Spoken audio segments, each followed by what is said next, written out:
વિદ્યાર્થી મિત્રો, હવે સ્વાધ્યાય 1.4 ની અંદર આપણે વાસ્તવિક સંખ્યાઓનું સંખ્યા રેખા પર નિરૂપણ એના વિશે ખાસ દાખલા જોવાના છે. એમાં આપણને એક્ઝામ્પલ પહેલું અહીં આગળ આપ્યો છે કે ભાઈ ક્રમિક વિપુલ દર્શિતા પદ્ધતિની મદદથી સંખ્યા રેખા પર 3.765 મેળવો.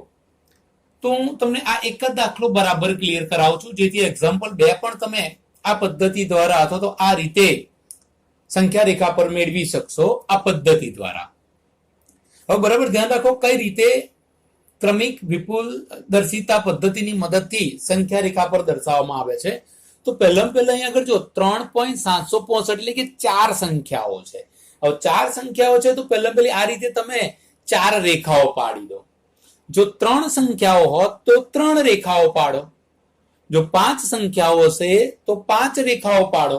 એટલે જેટલી સંખ્યા છે એટલી પહેલી આ રીતે રેખાઓ પાડી દો. ચલો રેખાઓ પાડ્યા પછી અહીં આગળ તમે દરેકની અંદર આ પહેલાને બાદ કરતા અહીં બીજામાં કોઈક 2 પોઈન્ટો નક્કી કરી લો અને આ 2 પોઈન્ટ વચ્ચે 10 સંખ્યાઓ આવે એટલે કે જો અહીં આગળ કોઈક સંખ્યા આવે ત્યાર પછી આ 1 point 2 point 3 point 4 point 5 point 1 2 3 4 5 6 ગણીએ 7 પોઈન્ટ 8 પોઈન્ટ 9 પોઈન્ટ 10 પોઈન્ટ આવા પોઈન્ટ નક્કી કરી દો. એટલે જો આ 1 ભાગ 2 ભાગ 3 ભાગ 4 ભાગ 5 ભાગ 6 ભાગ 7 ભાગ 8 ભાગ 9 ભાગ ને 10 એટલે કે 10 ભાગ કુલ થવા જોઈએ. આ 10 ભાગ થવા માટે પોઈન્ટ કેટલા કરવા પડે છે? 11. ફરી જો 1 2 3 4 5 6 7 8 9 10 11. તો હવે નવા 11 પોઈન્ટ બધે કરી દો. ચલો આ બધી ત્રીજો પોઈન્ટ, અહીંયા આગળ આપણે આ ચોથો પોઈન્ટ કર્યો, આ 5મો પોઈન્ટ, આ 6થો પોઈન્ટ, આ 7મો પોઈન્ટ, આ 8મો પોઈન્ટ, આ 9મો પોઈન્ટ, 10મો પોઈન્ટ અને છેલ્લે આપણે આ 11મો પોઈન્ટ. તો આ રીતે પહેલા પોઈન્ટ આઉટ કરી દો. ચલો એ પોઈન્ટ આઉટ કરી દીધા પછી હવે સંખ્યા રેખા પર મારે 3.665 નું ક્રમિક વિપુલ દર્શિતા પદ્ધતિની મદદથી મારે મેળવવી છે વેલ્યુ. તો પહેલી આ બધી સંખ્યા રેખાઓ જ આપણે દોરી છે. તો ચલો આ સંખ્યા રેખા પર જોઉં તો ચલો હું અહીંયા આગળ શરૂઆત 0 કરું છું. તો આ બાજુ જઈશું તો -1 -2 આમ આયા કરશે. આ બાજુ જઈશ તો હું 1 2 3 4 5 6 આ બધું આયા કરશે. રાઈટ. તો હવે જો કે આ જે આપણી સંખ્યા છે એ સંખ્યા કોની કોની વચ્ચે છે? તો 3 અને આ પૂર્ણાંક 3 છે તો 3 પછી શું આવે? 4. એટલે મીન્સ કે આ આખી સંખ્યા છે 3 અને 4 ની વચ્ચે છે. હવે 3 અને 4 ની વચ્ચે છે એટલે આપણે 3 અને 4 નક્કી કર્યું તો આ 3 છે અને આ 4 છે. એટલે આ 3 ને અહીં દર્શાવી દીધા અને આ 4 ને અહીં દર્શાવી દીધા. એટલે જેમ મોબાઈલ ની અંદર આપણે આમ ઝૂમ નહીં કરતા, સેમ એવું છે કે આ 3 ને 4 ને આપણે ઝૂમ કર્યા એટલે ફરી આ ભાગ દેખાયો આપણને. એટલે અહીંયાથી આ 3 અહીં જોઈન કર્યા અને આ 4 આપણે આમ, એટલે કે આ 3 અને 4 નો વિભાગ છે અહીં આગળ આપણે આ મોટો કરી દીધો એવું કહેવાય. મીન્સ કે ઝૂમ કર્યું એટલે ક્રમિક વિપુલ દર્શિતા એમ. એટલે આ જે ક્રમ છે ને મોટો દર્શાવો છે એમ. એટલે હવે અહીં 3 છે અને આ 4 છે તો આ બધા પોઈન્ટ કેટલા થયા? તો આને આપણે કહીશું 3.1, આ 3.2, 3.3, 3.4, 3.5, 3.6, 3.7, 3.8, 3.9 અને 4. ઓકે.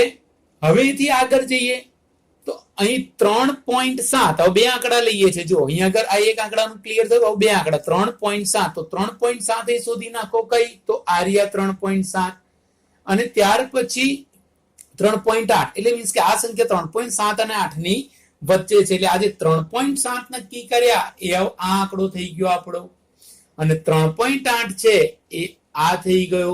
એટલે આને આપણે હવે ઝૂમ કરી દઈએ છે.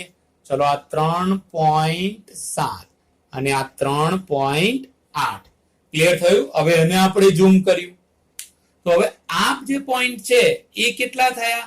તો એને આપણે આવી રીતે લખીશું કે ભાઈ 3.71, 3.72, 3.73, 3.74, 3.75, 3.76, 3.77, 3.78, 3.79, 3.80 એટલે કે 3.8. એટલે તમે બરાબર ધ્યાન રાખજો. જો પહેલી લીટી તો એક એક આંકડો, બીજી રેખા બે બે આંકડા, ત્રીજી રેખા ત્રણ ત્રણ આંકડા. ખ્યાલ આવ્યો બરોબર? એટલે જેથી તમને ભૂલ ન પડે. હવે જુઓ કે અહીંયા આગળ હવે ત્રણ આંકડાનો આપણે 3.76, તો 3.76 ક્યાં છે? તો અહીંયા આગળ જો 3.76 આ રહ્યા, અને ત્યાર પછીનો આંકડો તો 3.77, એટલે આને 3.76 કહી દો અને આને 3.77 કહી દો. હવે આ બંનેની વચ્ચે આપણે શું લખવાનું છે? તો અહીં આગળ 3.76 ને આપણે આમ ઝૂમ કરી દીધા છે આ રીતે, આના ઝૂમ વિભાગ કરી દો.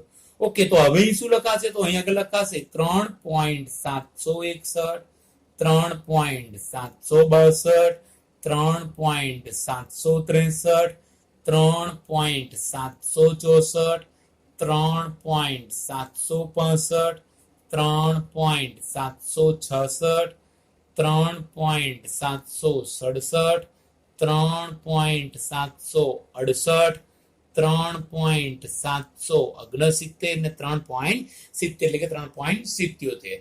ઓકે, તો હવે આપણી સંખ્યા કઈ છે જે જોઈએ છે?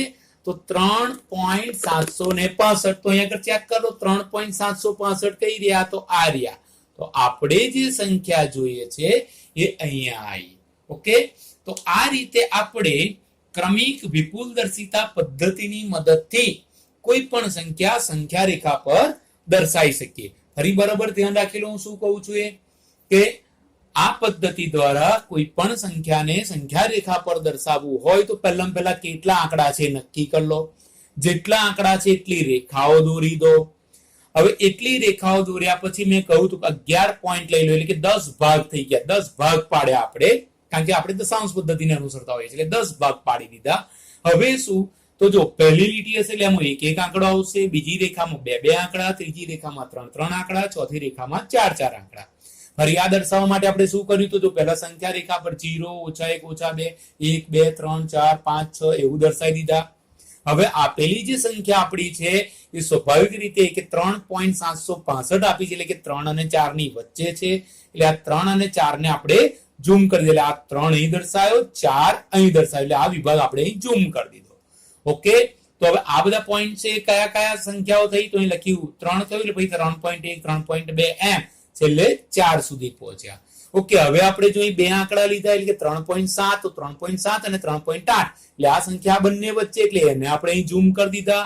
એટલે આને 3.7 લખી દીધું અને 3.8 લખી દીધું. ઓકે, તો વચ્ચેના જે પોઈન્ટ રહ્યા એ કઈ કઈ સંખ્યાઓ છે? તો આપણે લખી અહીં 3.7 એટલે કે 70 છે, એટલે કે 3.71, 3.72 એમ લખતા ગયા. છેલ્લે 3.83 એટલે કે 3.8. ઓકે, હવે આપણે 3.765 લાવવા હતા, એટલે 76 અને 77 ની વચ્ચે હોય, એટલે આ 76 ને આપણે અને 77 અને 77 ને ઝૂમ કરી દીધા. અને બાકીના જે પોઈન્ટ હતા એમાં સંખ્યા લખી લીધી 3.761, 62 એમ લખતા ગયા. એટલે આપણે જોયું કે આપણે જે સંખ્યા જોઈએ છે અહીં ચોથી રેખા આવી એટલે 4 અંકો હશે, એટલે આ 4 અંકો અહીં કંઈક હોવા જોઈએ. એટલે જો આ જગ્યાએ 3.765 આપણા રહેલા છે, એટલે સંખ્યા રેખા પર આ રીતે 3.765 ને ક્રમિક વિપુલદર્શિતા પદ્ધતિની મદદથી દર્શાવી શકાય. અને હવે એ રીતે એક્ઝામ્પલ 2 નો પણ તમે પ્રેક્ટિસ કરજો. આભાર.